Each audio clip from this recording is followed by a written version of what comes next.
Chicken Nuggets. It's me, Carl. And I'm Andy. Welcome to Grow TV. Welcome to Grow TV.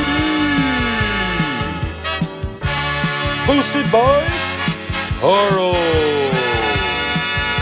Where we have fun with our friends, talk about Jesus, and go over everything the Bible has to offer. Now once again, welcome to Grow TV. What is up, Andy? How's it going? What it do? Hey there. What up? All right, no more.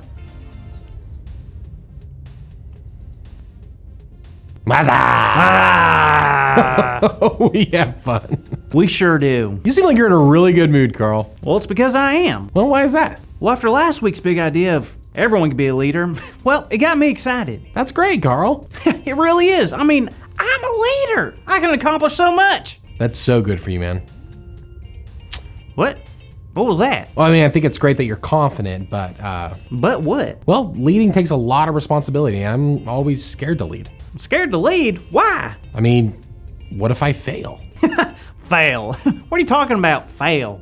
Well, you know how you could succeed at leading, right? Yeah, if you're good at something, you succeed. What's the problem? Well, the problem is, just like you can succeed, you can also fail. Excuse me? Wait, you mean you didn't know that? What? Psh, of course I knew that. I mean, like, when you succeed, is like, when you fail, you know, it's the conundrum of this sentence is what? What? Carl, you're not making any sense. That's because I'm failing, Andy. But, No buts. This is it. Every hope, goal, and dream I had has vanished into thin air. whoa, Carl, that is not... No more leading for me. Let's take a moment to thank all the leaders that I wanted to be like.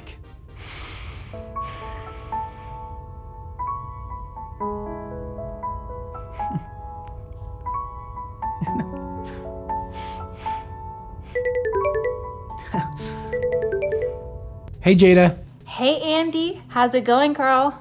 Oh, not bad. You excited about being a leader? Carl's not having the best day. Oh, how come? I'm just a little bummed is all. Why's that? Well, I was so excited about being a leader, but then Andy destroyed my whole universe. Okay, not really. I was just reminding Carl that sometimes when you're leading, you may not always succeed. You may fail or mess up. And now he just reminded me twice. Why are you trying to destroy my whole universe, Andy? I'm glad you're not being dramatic about this. I'm not dramatic! Okay, I'm a little dramatic. Now, Carl, you gotta understand, leading can be scary, but it's so much easier when you have God on your side. Just like Gideon. Exactly. Giddy Woody? Gideon, he was a normal guy in the Old Testament. Yup, and one day while he was working, an angel came to him and told him that the Lord was with him. But weren't the Israelites God's people kind of in just like a bad spot right then? They were. The people of God were not listening to God, but God still loved them. Oh. That angel also called Gideon a mighty warrior. Hold up. I thought you just said he was a normal dude, not some mighty warrior. Those things are completely different. Well, Gideon was surprised by hearing that too, but he was told by the angel that he would be the one to defeat the Midianites, the people who have been treating the Israelites so poorly. Wow, that's huge. It was, but Gideon started out his mighty warrior status by leading the charge to destroy the idols that his own people had put up. Whoa, that was bold. Carl, do you even know what an idol is? Yeah, it's anything that takes place of God. I mean, God talked about it in the Ten Commandments. Respect. Yeah, I know things. That was impressive, Carl. Then Gideon was told he would have to go to battle, even though his community was weak and he was the smallest in his family. Talk about being afraid to fail. That's a lot of pressure. You bet it is, and Gideon was so nervous that he asked for a sign from God. Like a stop sign? Not really. What Gideon was going to do is he was going to take a piece of wool from a lamb, go outside and lay it down, and in the morning, if that wool was wet and the ground was dry, he knew that God would keep his promise and be with him and help him defeat the Midianites. How would a wet piece of wool help? It wouldn't, but that was Gideon's way of making absolute sure that it was God who was calling him. Still weird, but proceed. God gave Gideon the signs he asked for, but when Gideon gathered people to join his army, God told Gideon that there were too many people in his army. So Gideon said anyone who was afraid to fight can go home. And do you know how many people went home? 500. 22. 22. Ha! 1,000. 22,000 soldiers. What? What?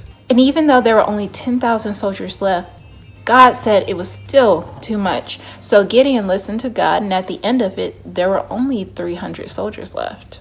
Are you kidding me? Why would God take away Gideon's armies? Well, Gideon was told he would defeat the Midianites, and God wanted to make sure that everyone would know that if it wasn't for God, then they would have failed. Holy moly, that's incredible. So they won? They sure did, all because Gideon trusted God and God gave him courage to lead. Well, that's great. So I guess I shouldn't be worried about failing. Right? Everyone fails, but it takes real courage and bravery to lead. It takes courage to trust too, and leading with God on your side is so much better than anything else. I believe that. What an awesome reminder. God gives me courage to lead. Hey Carl, that's our big idea. Heck, what? No, you're silly, Jada. Andy. Apparently, today's big idea is God gives me courage to lead. So let's say it out loud on the count of 3. 1, 2, 3. God gives me courage to lead. Way to go! Oh, He gives me the courage and you the courage. And Andy, apparently, who would have thunk? Hey, I got a question, Andy. What are you afraid of? Nothing? Really? Not even this? What is it? Nothing. Ah! Gotcha. See you next week, kids. Thank you for watching, and tune in next week for a new episode of Road TV.